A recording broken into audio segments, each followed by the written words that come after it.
In 1957, a retiree named Margaret invested $100,000 in dividend-paying stocks, blue chips, AT&T, General Electric, Coca-Cola, safe bets. For 30 years, she collected steady dividend checks, felt secure, felt in control. Then came the 1980s, a technological revolution she didn't understand. The dividend stocks she held stopped growing. They stagnated. Meanwhile, people who bought non-dividend tech stocks got rich. Margaret had the wrong answer to the wrong question. She thought the question was, which stocks pay me money now? But the real question was, which stocks compound wealth fastest? And the scary part? Today, millions of people are making the exact same mistake. They think they're being smart. They're actually being patient while opportunity passes them by. Meet Sarah and David, both 45 years old. Both have $300,000 to invest. Both plan to retire in 20 years, at 65. Both want the same thing, financial security. Sarah did her research. She read that dividends are the safest path to wealth. You get paid to own stocks, she thought. So she built a dividend portfolio. Companies like Procter & Gamble, Johnson & Johnson, Verizon. Stocks that pay 3-4% annual dividends. Every month she gets dividend checks. She feels like she's earning. The dividend income compounds. She's convinced she's found the secret. David went the opposite direction. He heard about index funds. Boring. Passive. But the math is undeniable. Index funds have beaten dividend-focused portfolios over long periods. So he put his $300,000 in a low-cost S&P 500 index fund. No dividend checks. No emotional validation. Just boring compounding. He barely looks at his account. By 2026, both are winning. Both accounts are up. Both feel vindicated. But here's what neither of them calculated. The real cost of feeling secure isn't paying taxes on dividends. The real cost is leaving money on the table and never knowing it happened. Dividend investing has a powerful story. You own shares. You get paid. Every quarter, a check arrives. It's tangible. It's real. It feels like your money is working for you in a way that index fund shares sitting in a brokerage account aren't. Financial advisors love dividend portfolios. They're easy to pitch. They're easy to explain. And here's the dirty truth that nobody mentions. They generate more trading activity, more rebalancing, more reasons for you to stay engaged with your portfolio. More engagement means more fees. The dividend aristocrats, companies that have raised dividends for 25 plus consecutive years, have a religious following. People trust them. Kraft, Emerson Electric, Colgate-Palmolive, household names, reliable, the kind of stocks your grandfather owned. And the data seems to support it. According to Morningstar research, dividend stocks have outperformed non-dividend stocks in several market periods. There are years where dividend payers beat the market. The narrative is real. The safety feels justified. But underneath the surface, something much more important is happening. It's 2026. Sarah has been collecting dividends for 5 years. She's received approximately $47,000 in dividend income. She feels like she's earned her way to security. She's excited. She's validated. David's index fund account has grown to $380,000. Sarah's dividend account has grown to $360,000. David's ahead. But here's the part Sarah doesn't see. She's paid roughly $8,400 in taxes on those dividends over 5 years. Long-term capital gains tax. She didn't reinvest the dividends. She spent some, saved some, treated them like income. David's gains are untaxed because he hasn't sold anything. His account compounds without any friction from the IRS.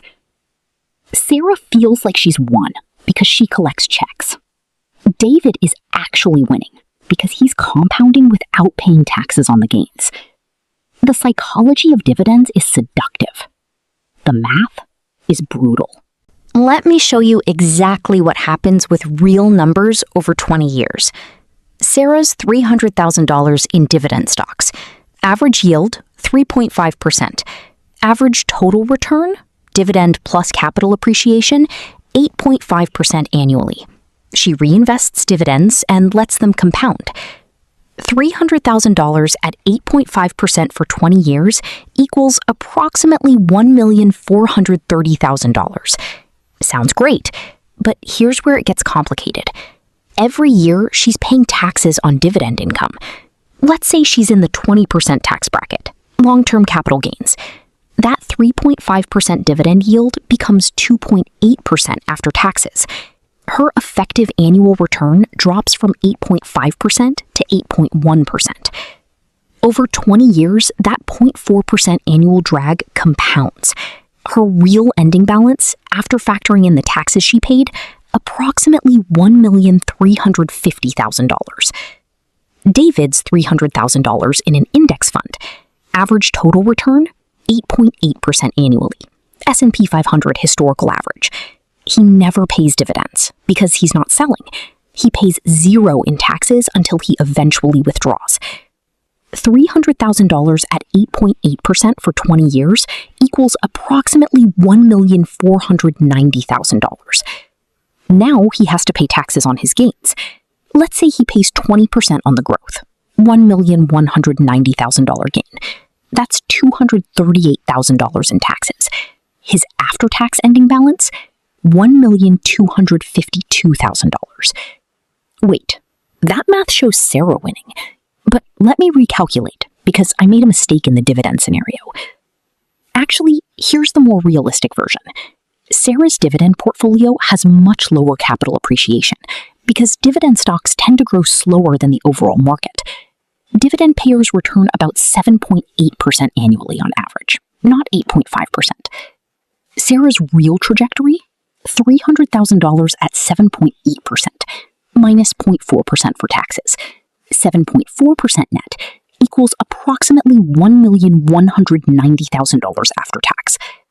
David's index fund, $300,000 at 8.8% for 20 years equals $1,490,000. After paying 20% tax on $1,190,000 gain equals $1,342,000 net. David has approximately $152,000 more.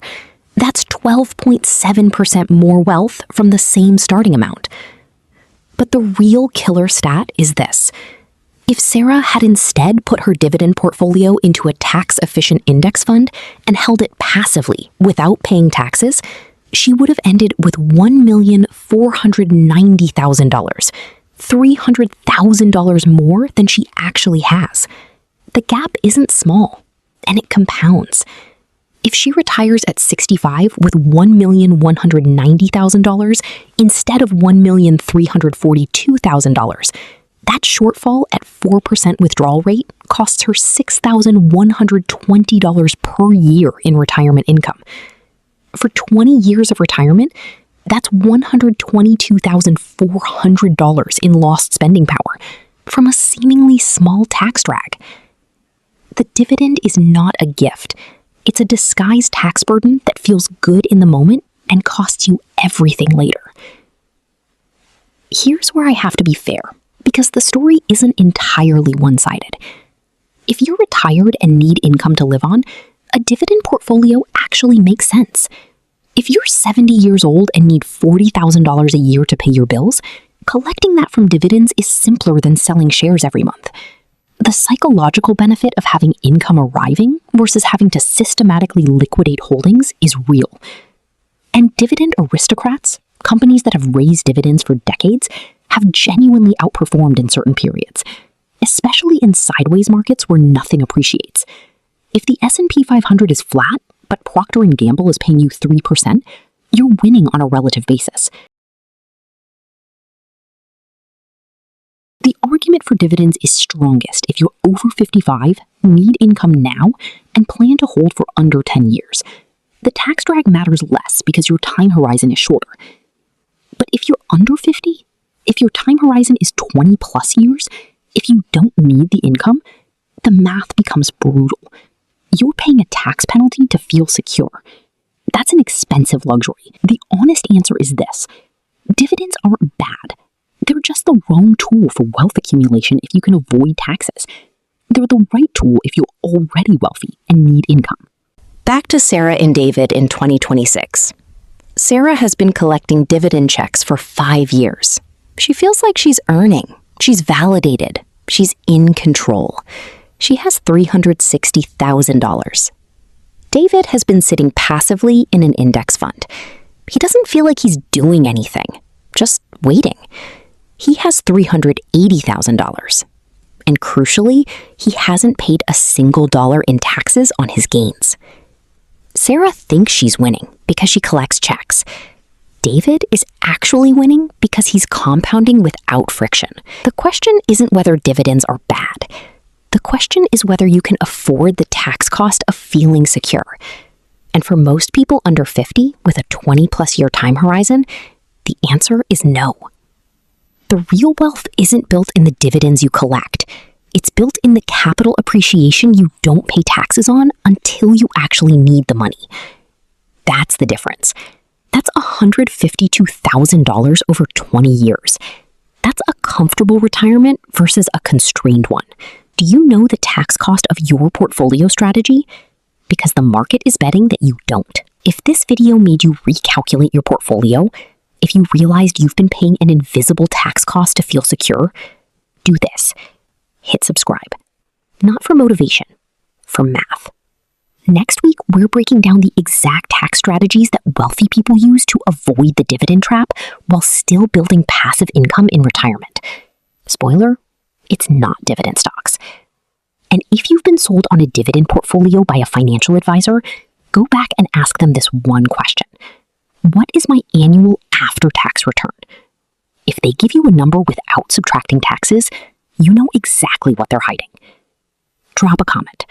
Are you a dividend hunter or a passive index investor? And more importantly, do you know your after-tax return? I want to see the real numbers.